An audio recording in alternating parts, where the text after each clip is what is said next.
Well, yeah, I'm Ethan James Anthony McCann, I'm Jacob Randall Charlton. and this is what is it? I don't know. What's this bit? What are we doing?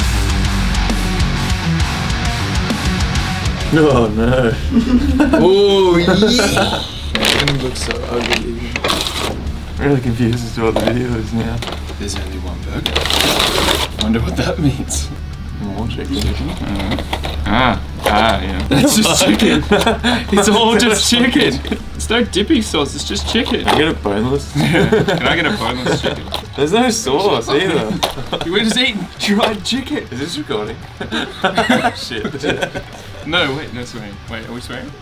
Is this cold tomato sauce? Do you keep sauce in the fridge? That's what you're supposed to keep. That is not what I do at home. This is boneless.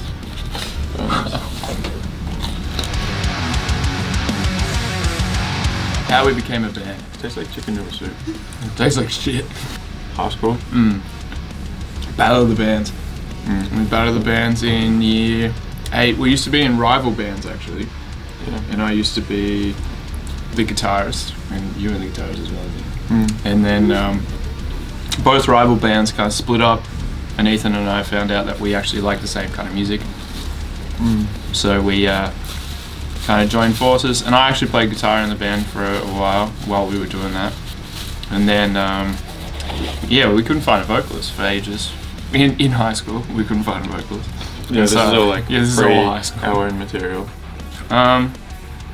And I was like, okay, I'll give it a try. So I looked on Gumtree and found a guy that said he could teach screaming. And Oh, bullshit. yeah.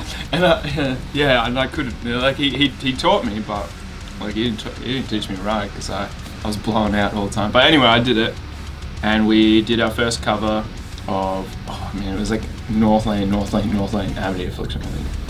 That was a Prepared Like a Bride song. Was it? R.I.P. It was just terrible. And then we started writing songs together on GarageBand, and then we became a band outside of school. Or throughout year 12. What part of a chicken is this? I don't know. It actually tastes like if you got like Maggi chicken seasoning and just rolled a chicken in it. Anyway, we wrote like most of the first EP through year 12 and stuff, so as soon as we finished school, we did that. Basically disregarded school. Yeah, we all kind of went to uni for like 6 months. Yeah, a month. I went for a month, and then we just changed. Like, yeah, I did a couple of different things, and then we realized, school sucks. I want to be in a band full time, and then we did it, and now. Oh, living the dream. Oh yeah, living the dream. Maggi chicken. Favorite song, well, we're about to release, I guess, is probably Where We Go for me. That's like, I don't know, a bit more of a flex, a bit more of a curveball as opposed to Nature. It's like a big old 5-minute track. I think my favorite song is Tempo, because it was like the song that did everything for us, really. It was the song that was a stepping stone to... One hit wonder. Yeah, one hit wonder, yeah. And it was like, it's a fun song to play. Like, it's a good flex for me, because it's not actually that hard. But it sounds really hard. But it was really hard at the time.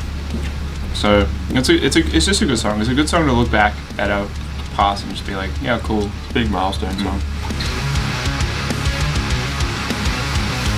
I'm gonna say Lily in the Moon, because it means the most to me lyrically, and it always makes me sad when I listen to it, which I think is a good thing. It's about my poor little dog, who is pretty much blind and deaf and decrepit. But she's still a little cutie, and she's been around, she's 14 this year. So she's been around. Ethan and most of the band have known her since she was like pretty young. So it's like, when we go to someone's house for drinks, it's normally my house. So everyone, knows her, blah, blah, blah. And it just means a lot to the band and to me to be able to sing about something that everyone is connected with personally rather than just my image. And I think it's hard to watch something, something that was so lively turn into something that is so old, and she's still so happy, and that's the hard part. I hope they can attach to it the same way I have and the band has, and just be able to look at someone in your own life and, you know, connect with what you're feeling and what I was feeling, and just be, yeah, okay, this person in my life, she's getting old, or they are getting old, and they're, you know, It's just like loss in general. loss in general. It's just being able to deal with loss and, oh no. Is this what you want? I'm trying to talk about sad things here. Okay. Yeah, it's about loss in general, and it's about, you know, not seeing loss as such a bad thing. I mean, getting old is part of life, and if you do it, you know, if it's someone, man, now that burp has just ruined my whole vibrato here. Jesus. Sad. Sad. Usually I'll have an idea for, I don't know, it could be any part of a song. It could be like a drum beat for a verse, or a chorus melody for him, or a riff as an intro. I'll get it down and go, man, that chicken's really Right, it's doing bad just things. really dry. I'm gonna try sauce. Then I'll start sort of developing it at home, but then we'll take it to Cages, where still not AOL. Please go ahead. Cage's got like a better setup, and he does all like the pre-production, and he mixed and mastered the album, so everything just sounds a bit nicer there. Yeah. Yeah. And then most of like the developing or producing, I guess you could call it, happens at Cages, because it's like, it'll be me sitting there with the guitar grinding away at like, I don't know, sections, and if I'm not sure about something, I can bounce it off Cage and Jacob, and they can be like, yeah, no. And if they're feeling it, then it sort of keeps momentum going, and yeah. And then we pretty much, when it comes to vocals, we just swap seats. So I'll Yeah. go in the vocal booth, he sits on the side, and I just like, well, I mean, it kind of is. It has a little boombox thing around the stand, the mic stand. The way I do vocals, which might be a lot different to other people, is like, I do a lot of freestyle stuff, so I just get up there with no ideas and see what happens. And I kind of get my best ideas from that.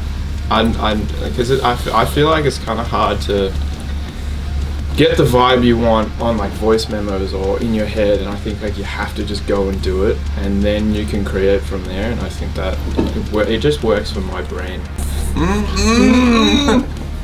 Yummo. We're not supposed to be like selling this chicken, are we? We're not supposed to be like, whoa, this is delicious. Oh, true. Thank yeah. you. Give me somewhere to pour this. Oh, we have plates. Favorite live moments? This is like Oh, hot man. wings. Is that what Oh, you're hot going for? ones. Oh, hot ones, yeah. Oh, I said it first. Probably Unify was up there. Unify was pretty good. Tabasco. Fave live moments. Well, Unify and River Stage were not good live moments for me. Played shit was good fun. Played shit, yeah, good fun. Play shit most times. Play shit every time. My favourite show, I reckon I played, was Brisbane on our Coven tour. That was sick. People were, they were nuts. Melbourne on that too was good too. There was no, we don't, you know, obviously because we're tiny, we don't really play to barrier shows. So people were going off, and they were pretty much pushing me off stage. And that's my dream, to not be on stage. So the further you hit me, I was gone. I was like, sweet. And people, it was like the loudest I've heard the crowd, and they were really loving it. It was sick. I don't really have any positive moments. It's normally all bad. It's really just been downhill. Tabasco was a bloody good change. It was just a very, very, very drunk idea. That was when Cage was off his chops, remember? And he's just like, oh, my mum. What? So you remember? I don't remember. Maybe you were really drunk too. We were talking about something funny to do for Brisbane, and I can't remember. You like the idea It was of just either doing- me. It was either me or MVD, because I remember talking about doing an intro, like a something like Unify, like the Tony Hawk one. I was like, oh, we could just do a big wrestling intro, just one track, We were talking about, we were just talking about it, and then we were listening to like old wrestling intros from then, and we were just laughing and having beers and stuff. And then we were like, oh, it'd be pretty funny if every member had their own wrestling intro, and then green screen of, you know, a made-up character or with pros and cons and stuff. It would just be really funny. And it was just a drunk idea. We were just talking shit and ha ha ha. We all went home. Next day we were like, all right, we're doing it. Everyone's personalities are portrayed in their outfits pretty well. MVD especially. I mean, Draft Hunter is pretty much who he is. That's him. Smashing those beers. I mean, if you really look closely at it, you can see the splash on the green screen where, like, there's like beer marks on the green screen where it didn't go on properly. That was a rental too, don't recommend doing that. Yeah, so it's gonna smell like beer, but I think I don't think they noticed.